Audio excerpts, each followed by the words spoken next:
utilizar en el presupuesto. O sea, porque yo puedo sacar un costo horario a partir del valor de adquisición de una máquina, pero puede que no tenga nada que ver con el precio de renta que me dan. No, claro, no tiene nada que ver porque cuando tú calculas un costo horario, no le pones una utilidad a la máquina que es tuya, pero cuando rentas una máquina, esta sí trae cargada una utilidad del propietario de la misma cuando te la rentas, ¿sí? Hagamos lo siguiente, si la máquina es tuya, haces un análisis de costo horario, ¿sí? Con el valor de adquisición que tú tienes, ¿sí? Con que te costó la máquina. Te costó 1,5 millones, pues metes el 1,5 millones, ¿sí? Ojo, nada más, acuérdense, dice la ley que el valor de adquisición debe ser puesto como si la máquina fuera nueva, ¿sí? Puedes no meter una máquina nueva, pero tendrías que hacer una depreciación. Esta depreciación tiene que ser lineal, ¿sí? Si la máquina que estás usando ya está en el segundo o tercer año, tienes que poner el valor de adquisición de ese año, ¿sí? De acuerdo con la ley para el caso de los contratos de obras públicas. Si tú vas a meter un costo horario de una máquina que te están rentando, calcula el costo horario con base al valor de la renta para que no salgas perdiendo, para que no salgas poniendo. ¿Por qué? Porque en ese valor de la renta va incluido una utilidad del propietario, del arrendador, ¿verdad?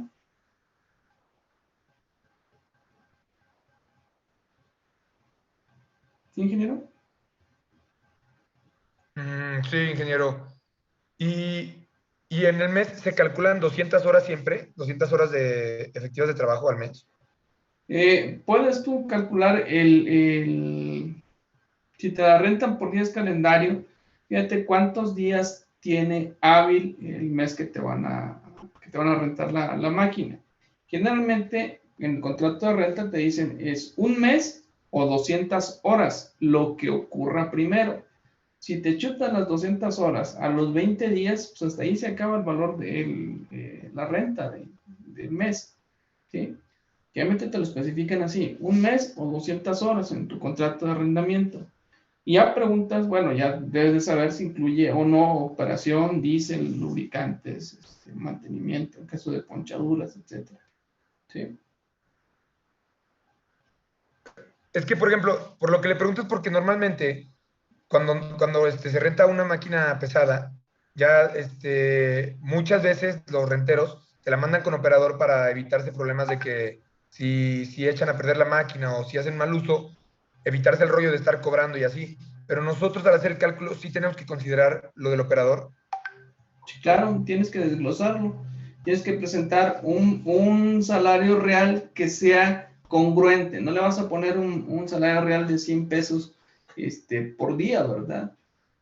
Si lo pones un salario que no es congruente, que no es real, que no está dentro del valor de mercado, cuando te revisen la propuesta, los analistas de las dependencias a las que le presentaste tu concurso, la licitación, te van a descalificar y pues ni modo, se echó a perder todo ese trabajo, ¿verdad?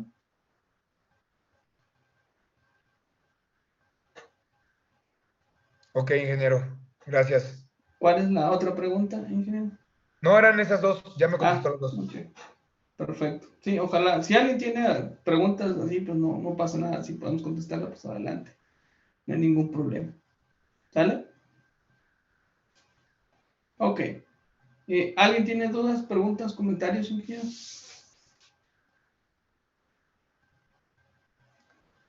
¿No? Ok, vamos a hacer el análisis del rendimiento de nuestro bulldozer realizando el desmonte. Ya dijimos en qué va a consistir el desmonte, cuántos metros vamos a empujar el material, 30 metros, vamos a limpiar o vamos a excavar, no sé, lo que nos otorgue aquí, la potencia disponible de esta máquina. En todo el derecho de vía, generalmente 50 metros, voy a ponerle aquí, son 50 metros del derecho de vía. La sección de la calle, o perdón, del camino, pues es menor al ancho del derecho de vía. Es decir, si aquí tengo 8 metros del centro de la carretera, voy a marcar del centro de la carretera 25 hacia un lado y 25 hacia el otro. En algunos lados, por ejemplo, puede ser que en una curva, el derecho de vía sea más corto en un sentido que en el otro. Pero bueno, no nos vamos a meter con ese tipo de legislación. Nosotros vamos a ejecutar la obra, ¿sí? Voy a limpiar 50 metros de ancho del derecho de vía a lo largo de los 5 kilómetros que vamos a hacer nuestro camino. Para esto voy a emplear en el desmonte un bulldozer de 8R. ¿Alguna duda, ingenieros? ¿Alguna pregunta? Ok. Los datos para realizar el cálculo, ya le puse la fecha, 11 de marzo de 2021. ¿Qué va a realizar la máquina? Va a excavar, ¿sí? Va a excavar, es decir, va a excavar, no sé, 15, 20 centímetros, 30, lo que pueda, para desmontar, ¿sí? El tiempo de desmonte o la labor de desmonte depende mucho de la densidad de la vegetación. En este caso vamos a poner que no hay árboles tan grandes que con la simple hoja los podemos echar abajo. ¿Va a acarrear? Sí, ya dijimos que vamos a echarlo 30 metros hacia un lado, ¿sí? Vamos a despalmar y vamos a echarle 30 metros, vamos a tener 30 metros de acarreo. Es decir, es lo que estamos proponiendo. Todavía nos falta determinar cuánto vamos a tener de longitud de excavación para que se llene esta hoja. Los datos de la máquina, estas son especificaciones, vienen allí, se las mandé en el PDF de la máquina. Tenemos las velocidades de la máquina, también lo vamos a ocupar. Y datos del material. Podemos tener un peso en banco de 1.600 kilos por metro cúbico. Y ya el material suelto, si se fijan, pues, sí se abundó, de 1.250 kilogramos por metro cúbico. Esto ya incluye maleza, incluye hierbas, etc.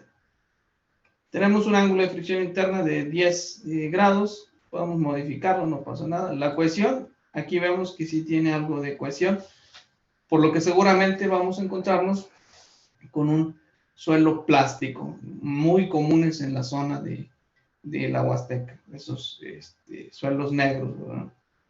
Los datos para el planteamiento del problema, estamos hablando de 53 metros sobre el nivel del mar a una temperatura promedio de 32 grados centígrados.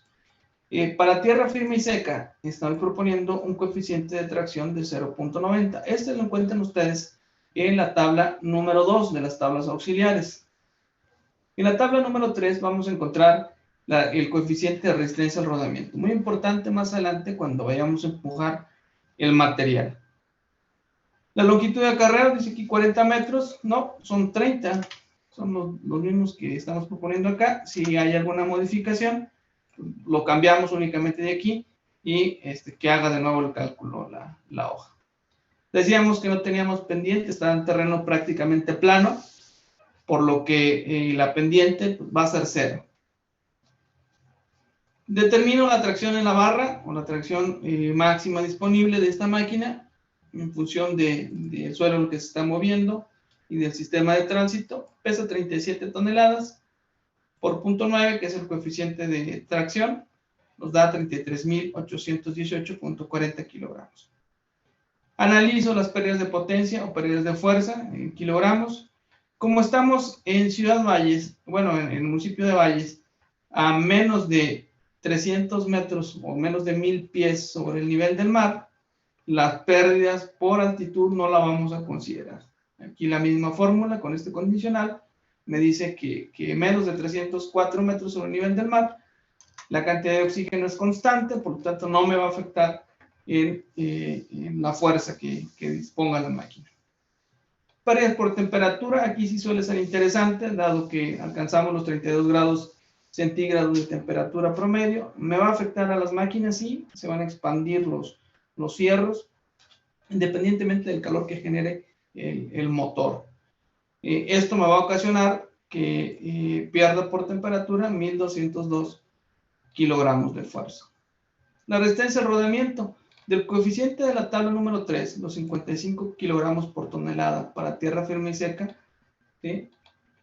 multiplicado por las toneladas que pesa la máquina, me da 2066 kilogramos de fuerza que tengo que disminuir a la tracción disponible de la misma. Por pendiente topográfica no tengo pérdidas, dado que estoy con pendiente cero, estoy en nivel prácticamente. Pues muy poca la variación de la pendiente con esta máquina. Pérdidas internas sí voy a tener, sí voy a considerar, es una máquina a la cual le considero un 10% de pérdidas internas. ¿Sí? Un motor un tanto desgastado, me va a ocasionar 3.757 kilogramos de pérdida de potencia. Con esto, si yo sumo todas las pérdidas por altitud, por temperatura, resistencia al rodamiento, pendiente, y las pérdidas internas me dan 7.026 kilogramos. Si a la tracción máxima que puedo ejercer a los 33.818 le descuento esta cantidad, los 7.000 kilogramos, dispongo de 26.000 kilogramos de fuerza para realizar el trabajo del desmonte. ¿Se entiende, ingenieros, de lo que estamos hablando, de lo que estamos haciendo? ¿Hay alguna duda, alguna pregunta? Sí se entiende, ingeniero, nada más. Si hay alguien que tenga dudas por ahí, sin problema, ¿ok? Que no, fue la misma máquina, sí, un D8N es lo que estamos usando, es... D8R. Sí cambia de 8N a de 8R. Muy poco, básicamente es el número de serie, probablemente el peso de la máquina, pero el peso de la máquina, si somos rigurosos, es variable. ¿Por qué digo que es variable? Si ustedes le ponen los 600 litros que puede cargar una máquina de estas en el tanque, a medida que va pasando el tiempo, a medida que va aumentando o que ha aumentado el uso de la máquina, pues va a ir consumiendo combustible, ¿estamos de acuerdo? Es decir, va a ir disminuyendo su peso. ¿Sí? Entonces, los datos que estamos presentando aquí son datos de un ejemplo ideal, de un planteamiento ideal. Sabemos que va a haber variaciones en la temperatura, probablemente haga viento y este viento me ocasiona una disminución de la temperatura. Probablemente en algún punto del suelo no sea el mismo suelo, me encuentro con un pedazo de roca que está muy duro, en fin. Pero estamos idealizando nuestro planteamiento, estamos idealizando nuestro problema. ¿Sí? Es que sí, se me hizo raro porque la atracción disponible supongo que es lo mismo que la fuerza disponible, ¿no? Que habíamos sacado en un ejercicio. Así es. Y con el de 8N habíamos calculado, bueno, pero teníamos pendiente, yo creo que por eso también afecta, pero nos había salido al final 16.794 de fuerza disponible. Seguramente teníamos alguna pendiente, seguramente teníamos diferente altitud, no sé, un punto geográfico totalmente diferente, ¿verdad? Sí. Sí, estamos aquí trabajando no con D8N, estamos trabajando con un D8R con hoja 8U. Acuérdense, D es un doser, 8 es el tamaño, R es el número de serie. La hoja es la 8 con la universal, que es la de mayor capacidad. ¿Sí? Ok. ¿Es el mío? ¿Me están mandando un mensaje? Aquí me un mensaje. ¿Es el mismo link? Sí, Pablo, es el mismo link. ¿Sí? Ok. La determinación de la profundidad de corte. Con esta fuerza es con la que yo voy a poder realizar trabajo, es decir, el desmonte. Con los datos del suelo, se hizo un análisis previo del suelo, sacaron unas muestras, sus muestras. Voy a tener una resistencia al cortante del suelo, es decir, la fuerza o el esfuerzo que se va a poner a que este suelo se corte, es de 2.37 kilogramos por centímetro cuadrado, aplicando la fórmula general de Coulomb para suelos intermedios, es decir, que tienen cohesión, que tienen ángulo de fricción interno. Si pusiéramos a Meyer-Hoff, por aquí le pondríamos una variable más que indicaría el contenido de humedad en el suelo. Bien, pero vamos a irnos con la fácil. Vamos a usar la fórmula de Coulomb para determinar el esfuerzo cortante en el suelo. Si tengo 2.37 kilogramos por centímetro cuadrado, que son los que se van a oponer a que se corte este mismo suelo a lo largo de toda la hoja y dispongo de 26,000 kilogramos de fuerza, hago el despeje, igualo las fuerzas y despejo la profundidad de corte. ¿Sí? Al despejar la profundidad de corte me da que puedo, para que se igualen las fuerzas, es decir, que la máquina encaje la hoja o la cuchilla y que ésta empiece a patinar las orugas, necesito encajarla 26.54 centímetros. ¿Sí? Es decir, si yo trato de encajar en el suelo 26.54 centímetros, teóricamente van a empezar a patinar las orugas en el suelo. ¿Sí?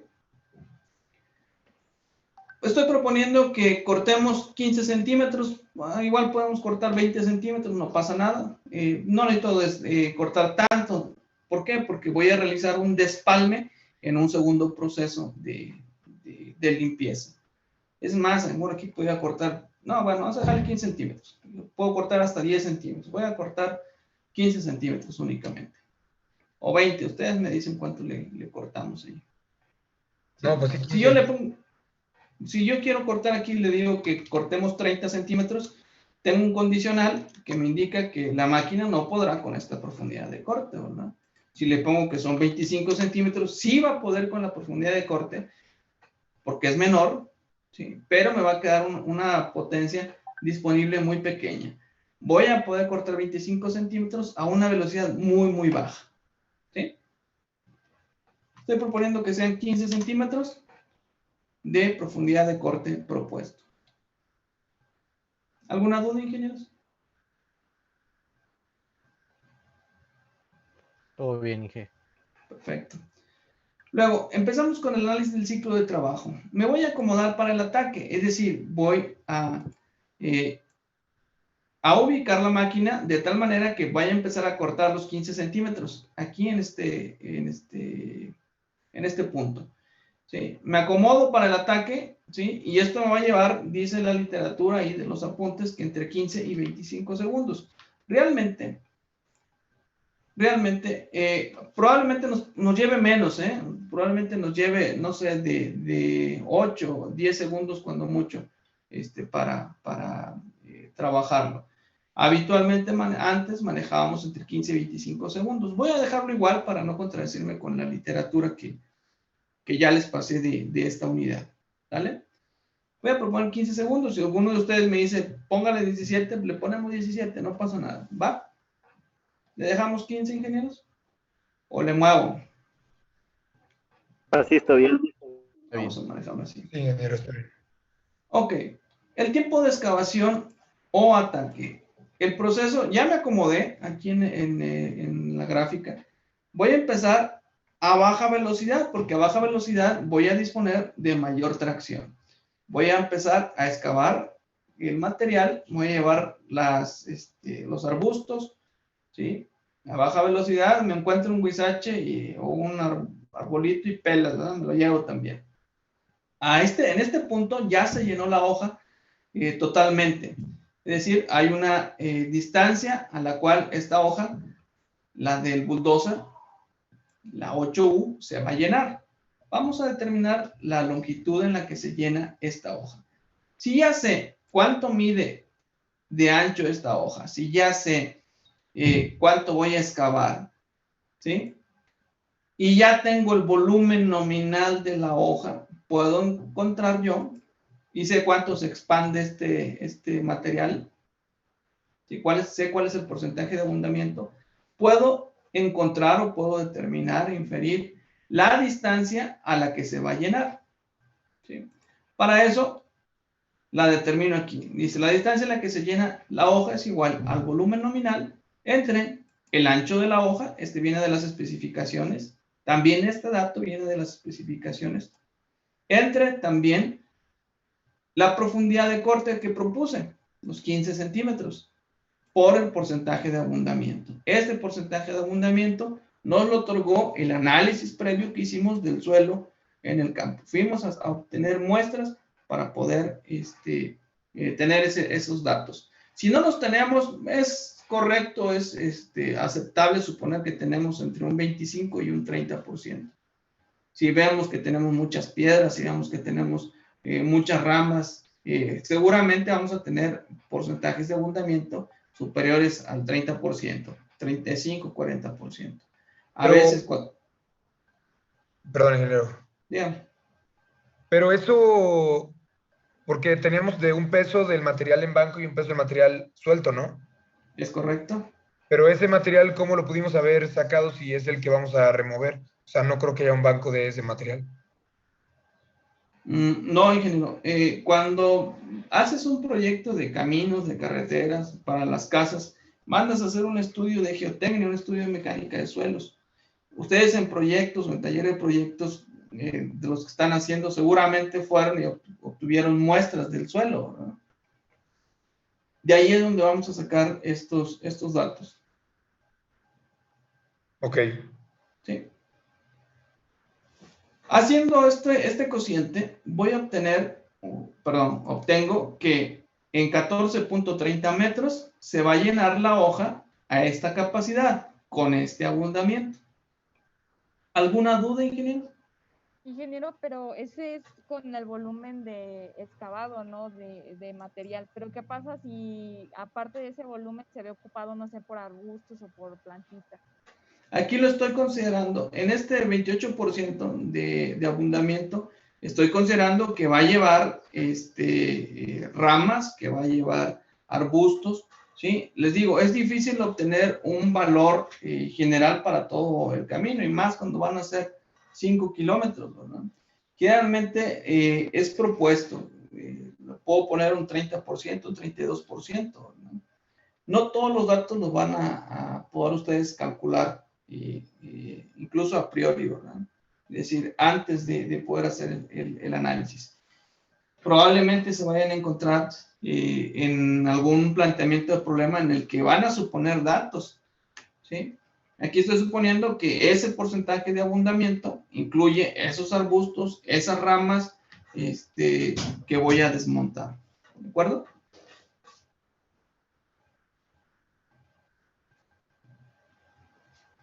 No sé si quedó claro. ¿Quién fue? ¿Perla? ¿Quién fue? Sí, ingeniero, quedó claro, gracias. Ok. Luego, ya una vez que determiné la longitud en la que se llena la hoja, necesito determinar el tiempo en el que esta hoja se va a llenar. Para eso necesito determinar la velocidad promedio en primera velocidad. ¿Por qué en primera velocidad? Porque es donde dispongo de mayor potencia. ¿Cómo sé esto? Bueno, me puedo ir a las gráficas de tracción-velocidad que los fabricantes tienen para cada una de sus máquinas. Si ustedes ven, estas son las gráficas de tracción-velocidad. Esta es la tracción en la barra o la fuerza en la barra de la máquina. Y esta es la velocidad, ¿sí? Hay una relación entre la tracción en la barra y la velocidad. Aquí, por ejemplo, para esta máquina tenemos 3 velocidades únicamente. Primera, que va desde acá.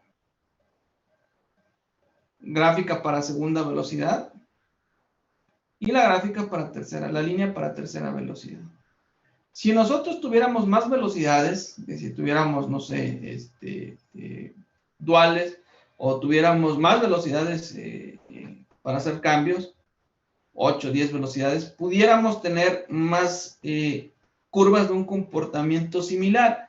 Si nosotros observamos, si nosotros le ponemos atención, esta gráfica se está comportando de esta manera, así como va el cursor, ¿sí? Eso se parece a una ecuación parabólica, ¿se acuerdan? Se los comentaba.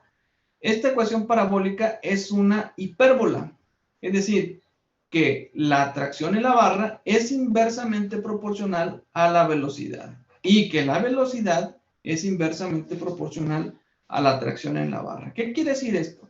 Y para poner un ejemplo claro, cuando ustedes van sobre carretera en su carro, si van hacia la Sierra de Álvarez o van hacia la Sierra de Álvarez, como van en pendiente ascendente, ustedes tienen que disminuir la velocidad para disponer de mayor potencia y que puedan subir, ¿sí? Si van a subir aquí por avenida, la que se llama Monterrey, ¿no? Chapultepec, no sé si todo para arriba todavía se llama Avenida Chapultepec, pero ustedes van a subir esas pendientes muy pronunciadas, tienen por fuerza, a menos que su auto sea automático, tienen por fuerza que disminuir la velocidad. Al disminuir la velocidad, ustedes disponen de mayor tracción. ¿Se entiende, ingenieros?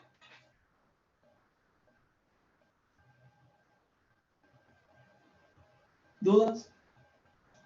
Oh, claro, Inge. Perfecto. Ok, regresando a esto. La máquina parte del reposo.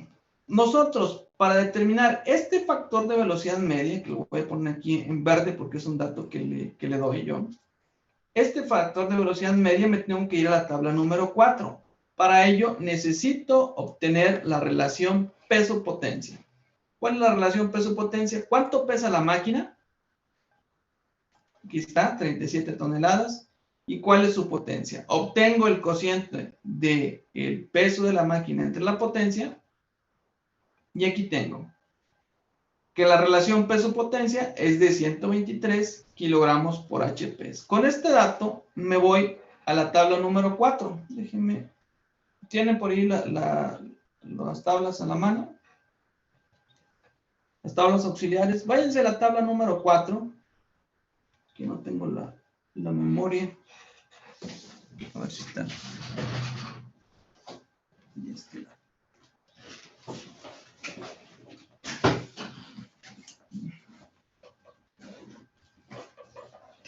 Es que esas tablas las tengo en una memoria.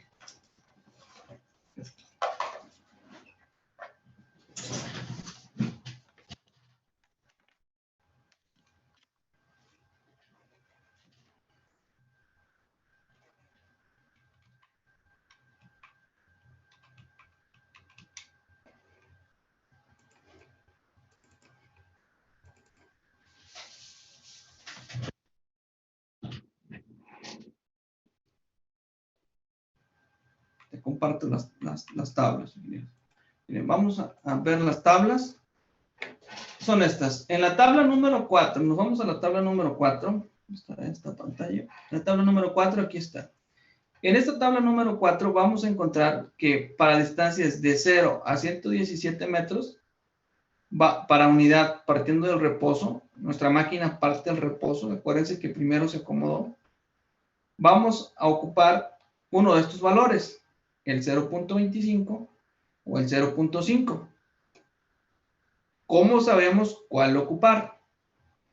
Nos vamos a las reglitas de abajo y dice, se usa el factor mayor cuando el peso del vehículo entre la potencia es igual a entre 127 a 155 kilogramos por HP.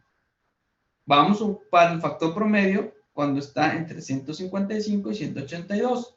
Y vamos a ocupar el factor menor cuando es de 182 en adelante.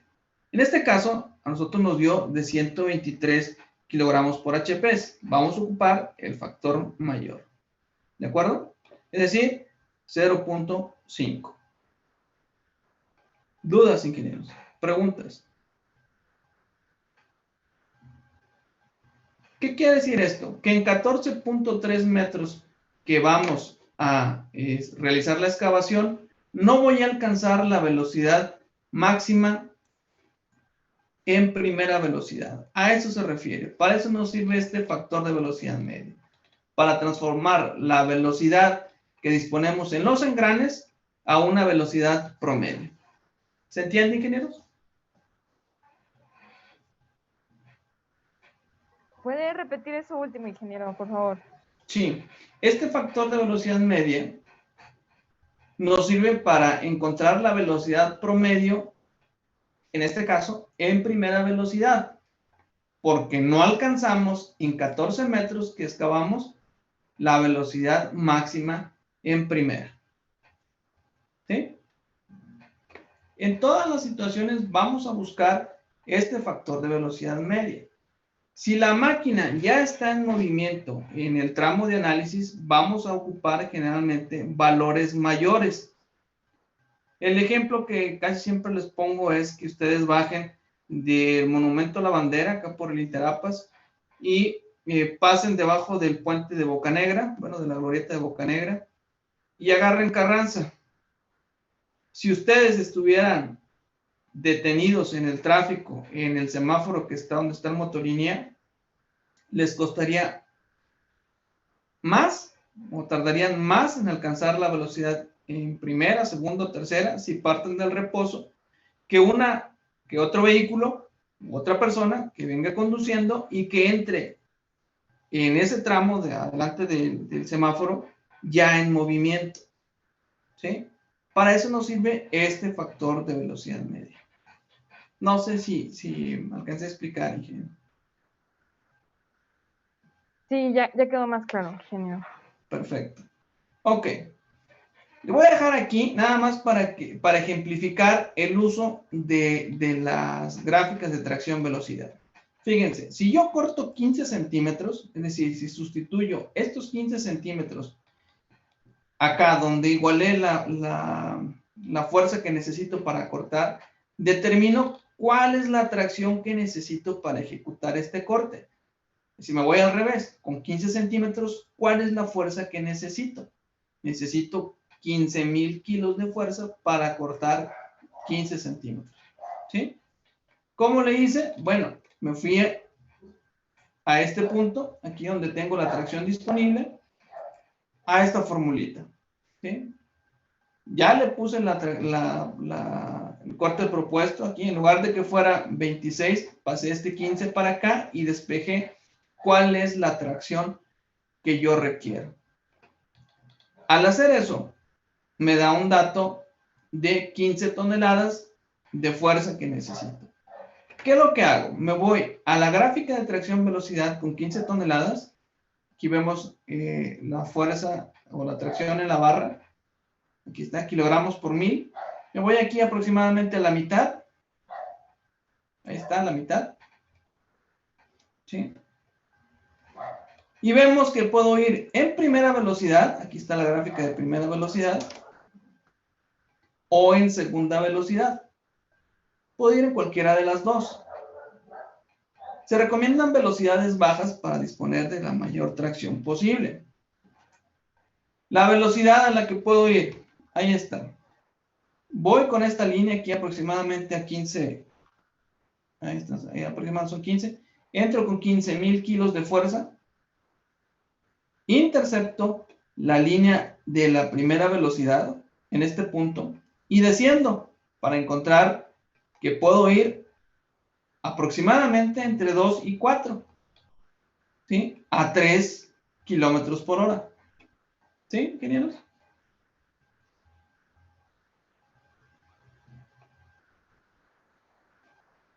¿Dudas? ¿Preguntas?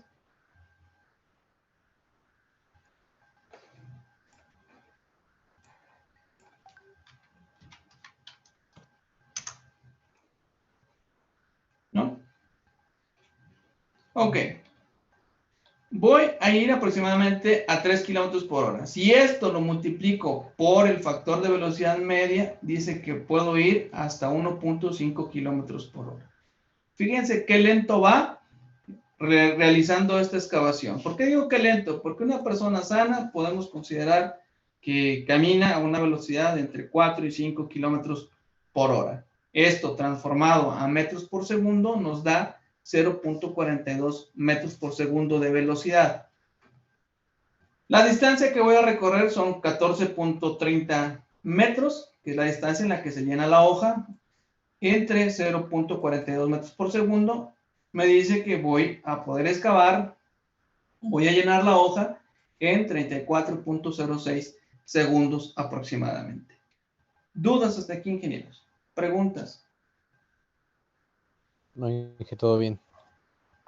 Ok, me quedan menos de 2 minutos. Luego, lo que voy a hacer, ya excavé, aquí a este punto, aquí ya excavé, la máquina ya no necesita aplicar tracción, lo que necesita es mover el material que excavé lo más rápido posible y voy a empujar a lo largo de 30 metros el material. Lo voy a empujar hasta un punto donde sean los 30 metros. Digo, no voy a estarlo midiendo, van a ser aproximadamente, acuérdense. Nuestro problema está idealizado. Lo voy a realizar en segunda velocidad. o la velocidad que me otorguen las gráficas o las tablas de tracción-velocidad. Hay tres maneras de determinar esta velocidad de empuje o de acarreo. La primera, con la gráfica de tracción-velocidad. La segunda, con una fórmula que vamos a ver un poquito más adelante. Y la tercera, suponiendo que vamos a ir en segunda velocidad promedio hacia adelante. ¿De acuerdo? Mañana vamos a realizar este empuje de material a lo largo de 30 metros. Ya vi que si voy a excavar en 14, ¿dónde está? Monte aquí. Que si voy a excavar en 14.30 metros más 30 metros que voy a empujar, el material lo voy a poner aproximadamente a 44 metros de distancia. ¿Se entiende, ingenieros? Sí, Inge. Ok, está dentro de los 50 metros que supusimos. Si alguno de ustedes me dice, profe, cámbiale allí, vamos a ponerle a 35 metros de distancia, obviamente me van a cambiar algunos tiempos, me van a cambiar algunos rendimientos. Ustedes me dicen si lo dejamos en 30 o lo pasamos a 35.